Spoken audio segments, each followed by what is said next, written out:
Grey আর তার বড় ভাই জুরাসিক ওয়ার্ল্ডে ঘুরছিল আর সেখানে থাকা প্রাণীগুলো দেখছিলেন। এক পর্যায়ে গ্রে এর বড় ভাই ভুল করে ওয়ার্নিং জোনের ভিতর প্রবেশ করে আর হঠাৎ গ্রে দেখতে পায় তাদের পিছনে কিছু রয়েছে। তারা পিছনে তাকায় আর দেখে দানবীয় ডাইনোসর। তারা পালাতে যাবে এমন সময় ডাইনোসরটি পায়ের সাথে ধাক্কা খেয়ে গাড়িটি দূরে যেয়ে উল্টে পড়ে। গ্রে আর তার ভাই সেখানে আটকা পড়ে যায়।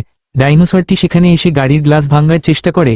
গাড়ির গ্লাসটি বুলেট প্রুফ থাকায় তার সম্ভব হচ্ছিল না। এক পর্যায়ে ডাইনোসরটি গাড়িটির উপর অ্যাটাক করল আর গাড়িটি ভাঙার চেষ্টা করছিল। গ্রে এর বড় ভাই বুদ্ধি খাটিয়ে গাড়িটির দরজা ওপেন করে নিচ থেকে নেমে পড়ে আর তারা দুজনেই সেখান থেকে দৌড়ে পালায় আর ডাইনোসরটি তাদের পিছে ছুটতে থাকলো। এক পর্যায়ে তারা দৌড়াতে দৌড়াতে একটি বিশাল একটি ঝর্ণার সামনে এসে পড়ে আর ডাইনোসরটি তাদের খুব কাছাকাছি এসে পড়েছিল।